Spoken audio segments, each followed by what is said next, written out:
Bienvenue à toi dans ce live de l'harmonie cyclique. Je suis très heureuse de te retrouver ici, que ce soit en replay ou en live. Donc installe-toi confortablement, on y est pour environ une trentaine de minutes.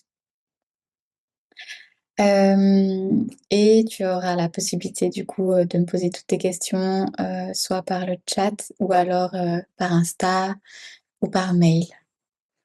Du coup, aujourd'hui, on va parler d'un sujet fondamental. Pourquoi en fait adapter sa vie à son cycle et non l'inverse? En fait, dans ce beau monde patriarcal, on a souvent tendance à ignorer en fait notre rythme naturel et à vouloir fonctionner en mode productivité constante, alors que notre corps et notre énergie suivent un cycle bien précis. Peut-être que tu as déjà ressenti ces montagnes russes d'énergie, d'émotions, sans trop comprendre pourquoi, ou du moins en mettant un peu tout sur les hormones et c'est tout. Eh ben, en fait, c'est normal parce qu'on fonctionne, par phase et non de manière linéaire et du coup, lorsque tu viens comprendre ton cycle alors là, je voulais juste aussi préciser que, quand je parle de cycle, je parle autant pour les personnes qui ont leurs règles et autant pour les personnes qui n'ont pas leurs règles. Pour les personnes qui ont leurs règles, on va se baser sur 4 saisons et pour les personnes qui n'ont pas leurs règles, on va se baser sur, sa journée,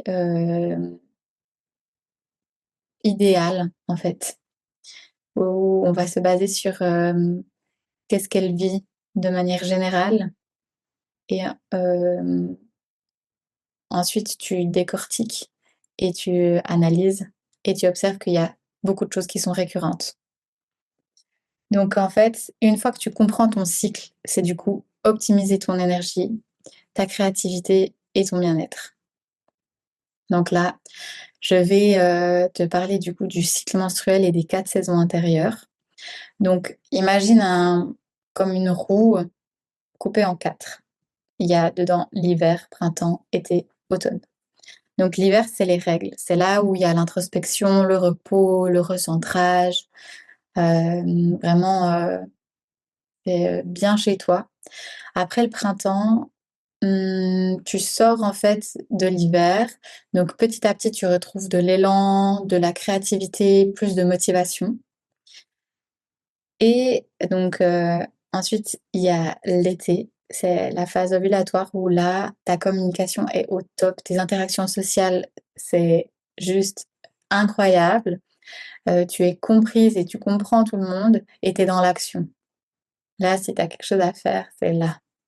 Tu ça fuse de tous les côtés, c'est vraiment un moment où, tu es pleine de créativité et surtout tu mets en place tout ça et ensuite on arrive à l'automne où là justement c'est à la phase avant les règles et en fait tu es en train de tout faire pour que, tes règles se passent, la manière la moins stressante possible et du coup, tout ce que tu as à terminer, tu vas le terminer. Donc tu fais toutes les finitions possibles, les bilans, les recentrages et du coup, ce qu'on voit dans notre société à l'heure actuelle, c'est que l'été, donc la productivité extrême et bien, elle est valorisée et on demande à ce qu'on soit toujours en été, en fait, alors que c'est contre nature et du coup, c'est source d'épuisement. Hem et puis là, maintenant, je vais parler pour les personnes qui n'ont pas de cycle ou qui ont un cycle irrégulier. Donc je vais faire un lien avec, le système nerveux et les perturbations possibles. Donc déjà, il y a des causes pour les personnes qui n'ont pas leurs règles ou enfin qui devraient avoir leurs règles mais qui ne les ont pas ou qui sont irrégulières. Du coup, le stress peut être clairement un facteur. Ça ça peut être tellement banalisé, mais ça a un énorme impact, voire même pour les personnes qui sont régulières, lorsqu'il y a un gros stress ou un stress prolongé est présent, le cycle peut être perturbé. La plupart du temps, il l'est. La pilule et puis, il y en a tellement, mais SOPK, les personnes qui sont dans un autre cycle au niveau des cycles féminins, la ménopause. Et du coup, j'en viens à apporter un peu plus de yin, donc de repos, de méditation, pour justement venir retrouver un cycle, ou du moins venir le régulariser. Et du coup, il y a 7 types de repos. Il y a le repos physique, mental, sensoriel, émotionnel, social, créatif et spirituel. Et du coup, même sans cycle régulier, il est possible d'adopter un rythme plus respectueux de soi. Donc, notre cycle est directement lié au système nerveux autonome parce qu'en fait, il régule nos réponses au stress et à notre niveau d'énergie. Donc, reprenons les 4 phases et on va aller plus en détail. Donc, la phase folliculaire, le printemps, donc lorsque tu sors de tes règles, on est en mode sympathique. Donc, dans l'action, dopamine. On est plus motivé, dynamique, pleine d'idées et puis du coup, on ressent moins le besoin de repos, mais il faut anticiper pour éviter l'effondrement plus tard. Ensuite, il y a la phase ovulatoire. Donc ça, c'est l'été. Et là, tu as un pic d'ocytocine et ta sociabilité, elle est au max. Du coup, tu as envie d'être en contact, d'exprimer, d'être visible. Quand je dis exprimer, c'est de toutes les manières dont tu peux t'exprimer. Et faut juste, du coup, apporter ton propre jugement. Pas passer dans un extrême, donc à l'excès d'engagement social, parce que du coup, tu vas tout donner et puis plus pouvoir en donner dans l'automne. Et là, ça peut amener un déséquilibre. Et ensuite, tu passes à la phase lutéale, donc là, à l'automne, et tu passes en mode parasympathique. Donc, en fait, le système nerveux, tu as 2 branches, sympathique, parasympathique. Donc là, maintenant, on va dans le parasympathique qui domine, et là, c'est tout ce qui est repos et régénération. Donc, tu te prépares en fait au repli. Ton corps, il se ralentit naturellement. Si tu forces trop, eh bien, tu entres dans une lutte avec ton système nerveux. Et puis, du coup, ça déclenche du stress, de l'irritabilité. Et ensuite, tu arrives dans la phase menstruelle, donc l'hiver.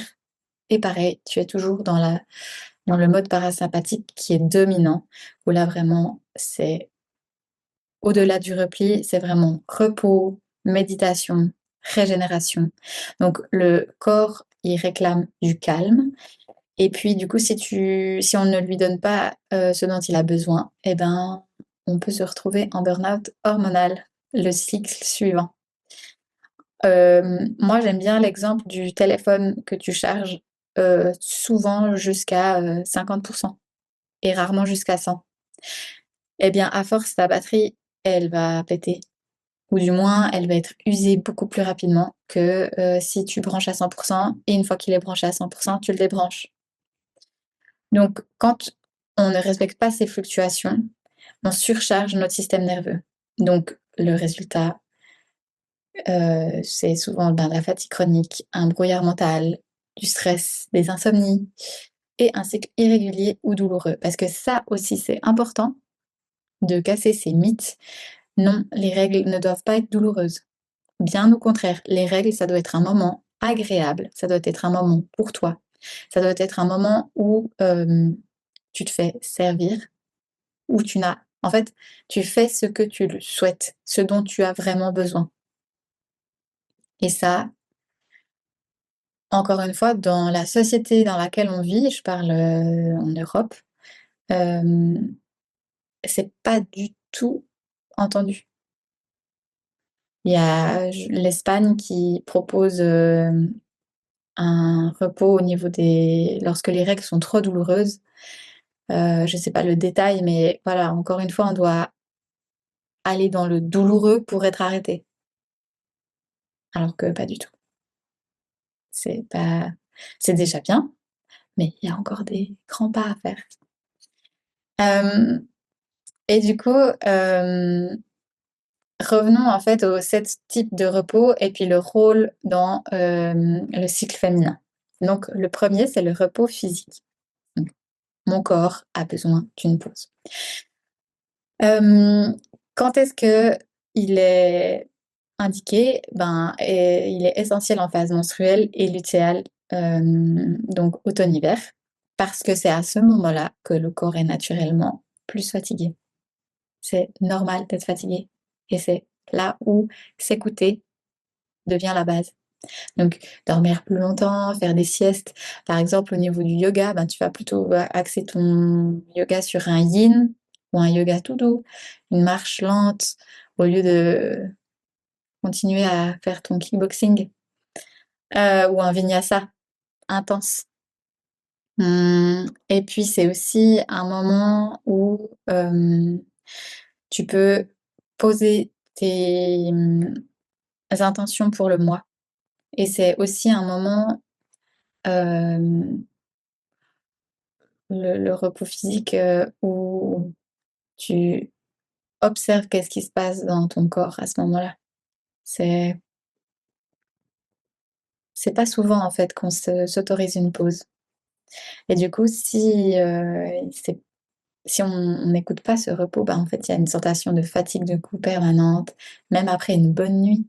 Il y a des crampes menstruelles qui sont plus douloureuses, il y a des inflammations accrues. Enfin, c'est toutes des choses qui n'ont pas lieu d'être. Ensuite, le repos mental, c'est le deuxième type de repos. Donc là, ton cerveau, il sature. Donc c'est nécessaire surtout en phase lutéale et menstruelle. En prémenstruation, en fait, le cerveau, il est plus analytique et critique. Donc il peut y avoir une surcharge mentale et de l'anxiété. C'est ce qu'on appelle le syndrome, prémenstruel, où, c'est la fin du monde, on voit du noir.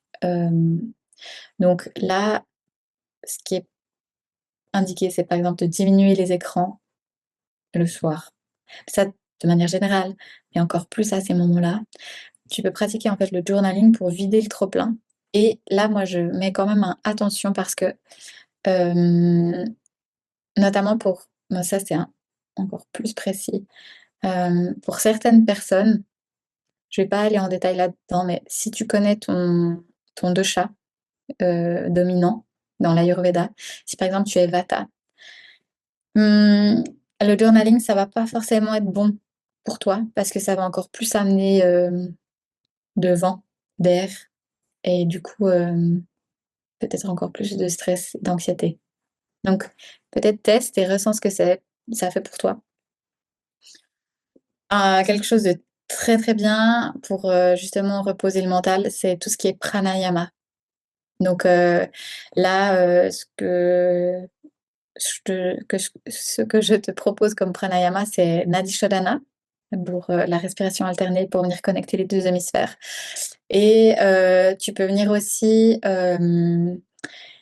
créer en fait, moi j'aime bien dire, la respiration du bourdonnement d'abeilles où on vient se boucher les oreilles, fermer les yeux et on inspire en collant la langue, au palais, derrière les incisives et lorsque tu expires, en dégonflant le ventre, tu viens créer un bourdonnement. Mmh et en fait, tu appuies ta langue derrière les incisives et lorsque tu as les oreilles bouchées, ça vient vraiment en fait, dépoussiérer toutes tes cellules. Donc ça peut être vraiment pas mal pour reposer le mental. Et du coup, pareil, si ce repos mental, ben, n'est pas écouté, enfin si ce besoin de repos mental n'est pas écouté, il y a des pensées en boucle, insomnie, crise de larmes, prémenstruelles, enfin, j'ai l'impression que ça, c'est vraiment quelque chose de commun, malheureusement. Ensuite, il y a le repos sensoriel. Donc là, mon système nerveux est en surcharge et c'est toujours en phase lutéale et menstruelle. Donc là, tu sens qu'il y a trop de bruit, trop de lumière artificielle, trop de notifications et du coup, ben, ça peut être, moi, par exemple, dans ma salle de bain, j'ai une lampe hyper forte et maintenant ce que j'ai fait, c'est que j'ai mis une petite lampe, en dessous, beaucoup plus douce, heu, pour, ces moments justement où je me sens, hyper vite agressée. Donc peut-être adapter, voilà, chez toi avec des petites lumières tamisées ou même des bougies. Hem, peut-être que tu adores écouter de la musique, et puis que ça te rythme, hem, mais c'est peut-être aussi bien d'essayer sans musique ou alors, vraiment des musiques, style, des playlists yoga nidra ou comme ça. Et d'ailleurs, pratiquer un yoga nidra pour une vraie déconnexion, ça sera le must.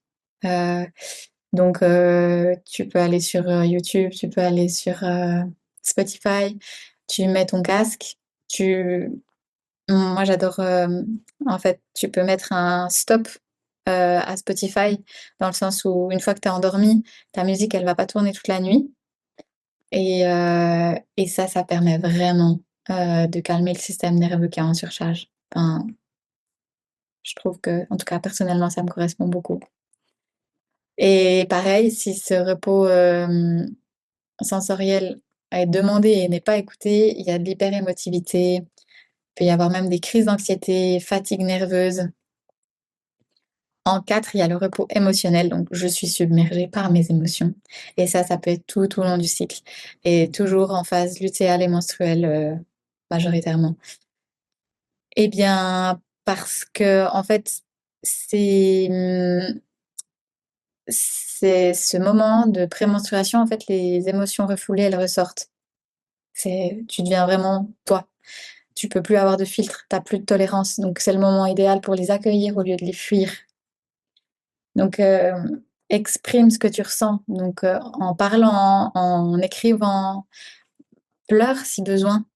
Non mais enfin, c'est un peu bizarre de dire pleure si besoin, mais vraiment d'accueillir les émotions. Voilà, je pense que c'est plus adéquat et peut-être être un peu plus doux avec soi-même au lieu de l'auto-jugement aussi et si tu aimes la musique, je pense que ça peut être vraiment sympa d'écouter des musiques qui, du coup, reflètent ton état émotionnel, au lieu de le forcer à aller bien.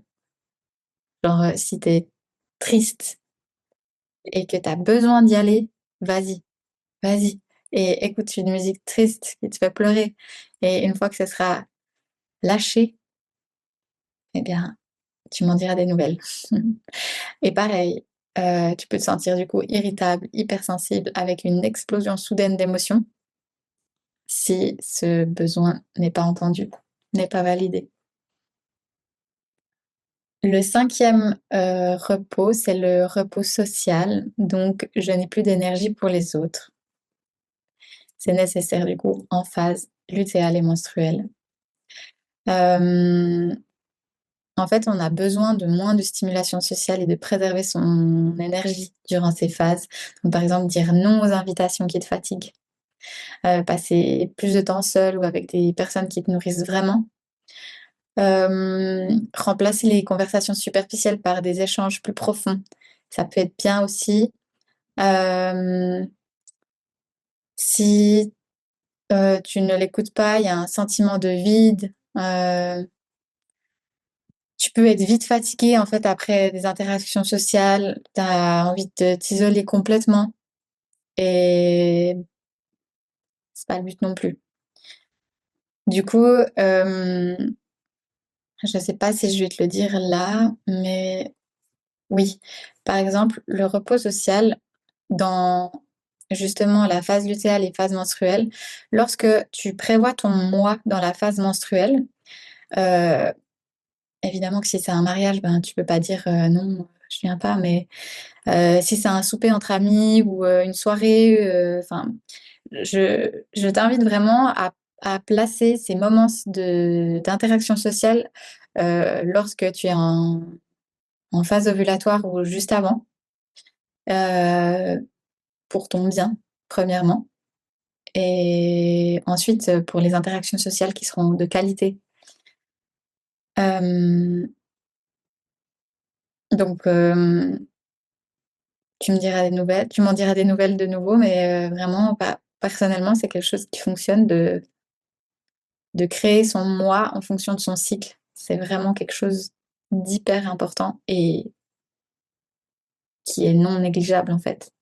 Non négociable et l'avant-dernier, c'est le repos créatif, donc je n'ai plus d'inspiration. Ça aussi, c'est normal en phase menstruelle et en début folliculaire. Donc hiver-printemps, donc vraiment, l quand tu as tes règles et quand tu en sors. Parce qu'en fait, après un cycle d'énergie et d'action, il faut recharger la créativité. C'est tellement important. C'est tellement important. Tu peux pas être à max tout le temps, en fait. Ch Là, mmh, c'est plus de la méditation. Donc c'est pas là où tu vas commencer à créer, à créer, j'allais dire, c'était tellement personnel, mais voilà, garde ce temps pour vraiment méditer. La création, elle est pour plus tard. La création, elle est pour la phase ovulatoire, enfin, fin de la phase, folliculaire et phase ovulatoire et du coup, en fait, c'est se permettre des moments d'ennui. C'est tellement sain. Depuis quand est-ce que tu ne t'es pas ennuyé? Et c'est aussi des moments, si c'est agréable pour toi, ben, tu peux les passer en nature. Et là, on si vraiment je sais pas, c'est quelque chose qui te manque durant ces phases, la créativité, alors go, fais des activités manuelles, mais sans attendre de résultats. Du mandala, du dessin, de la peinture, de la danse. Si tu as besoin, vas-y. Enfin, il y a rien d'interdit. C'est toujours, ce que tu ressens au fond de toi. Et évidemment que si, ce repos n'est pas comblé, il peut y avoir, ben, de la frustration, une perte de motivation, une sensation de blocage créatif. Et en dernier, le repos spirituel. Du coup, je me sens déconnectée de moi-même et ce repos, il est important toute l'année, mais particulièrement lorsque tu as tes règles. Parce qu'en fait, cette période, elle est propice à l'introspection et à la reconnexion intérieure. Donc vraiment, c'est par exemple, tu peux méditer tes intentions pour le nouveau cycle et là, le yoga nidra à fond ou des visualisations guidées. Mmh, c'est là aussi où la gratitude et le lâcher prise sont, bénéfiques et puis, pareil, là, si ce besoin n'est pas comblé, ben, du coup, tu as l'impression de tourner en rond, tu as une sensation de vide intérieur parce qu'en fait, ton corps, il te demande tellement de te reposer que si tu l'écoutes pas, tu vas arriver à un espèce de truc de: «Mon Dieu, mais en fait, j'arrive pas à avancer, mais j'aimerais tellement avancer». C'est le serpent qui se mord la queue. Du coup, essaye le repos spirituel pendant tes règles, ça peut vraiment être bénéfique. Donc en conclusion, écouter son cycle pour retrouver son équilibre, ça va être notre, mmh, j'aime pas dire mantra parce que le mantra c'est du sanskrit et pour moi c'est pas ça, mais ça va être, notre, notre guide, notamment dans Yoga Immersion Journey. En fait, ton corps te parle à chaque phase. Donc, tu as un manque de repos physique, c'est lié à la enfin, en général, tu as de la fatigue chronique. Un manque de repos mental, ça amène à de l'insomnie, à de l'anxiété. Un manque de repos émotionnel, à de l'irritabilité, à des explosions et un manque de repos spirituel, là, tu as vraiment une perte de sens qui s'installe. Donc dans l'objectif de Yoga Immersion Journey, c'est justement de t'aider à harmoniser tout ça pour vivre, pleinement ton cycle, au lieu de lutter contre lui, vraiment. Donc tu peux réfléchir à lequel de ces repos te manque le plus en ce moment, puis tu peux venir me dire, lequel, lequel c'est. Et dans Yoga Immersion Journey, on va plus loin avec des pratiques spécifiques pour chaque phase du cycle. Donc moi, lors de la, du module 6, en fait, je vais vraiment t'amener à pratiquer des asanas et des pranayamas adaptés à chaque phase. On va du coup créer une sadhana, donc une routine spirituelle, quotidienne personnalisée. C'est tellement important et justement cette sadhana, elle va être calquée à ton cycle. Peu importe, comme on a dit, si tu as tes règles ou non, ça va être fait en fonction de ton cycle qu'on va venir décortiquer. Et durant 21 jours, parce qu'une habitude se crée au bout de 21 jours de répétition, heu, il y aura un accompagnement, en fait, pour intégrer ces rythmes dans son quotidien. Et c'est pour ça que l'ascension, la formule premium, c'est là où on fait tout ça ensemble. Et dans le club, tu le fais avec, une vidéo préenregistrée et c'est toi qui vas travailler en immersion, en introspection, seul, afin de te créer ta sadhana en fonction de ton cycle. Donc c'est toi qui vas poser toutes les questions et c'est toi qui vas y répondre, par soi-même. Ainsi que pour l'éveil. L'éveil et le club, c'est ça.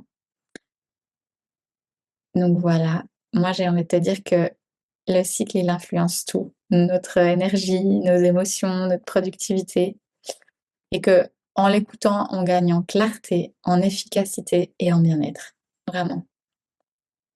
Donc si tu veux aller plus loin et puis apprendre à harmoniser ton quotidien avec ton rythme intérieur, je t'invite à découvrir Yoga Immersion Journey. On y travaille ensemble pour créer une pratique adaptée à ton énergie et tes besoins. Donc n'hésite pas, tu peux m'envoyer un message si tu veux en savoir plus. Merci beaucoup d'avoir été avec moi lors de ce live. J'espère de tout cœur que ça peut apporter, de l'eau à ton moulin et puis surtout, que ça a pu, éclaircir,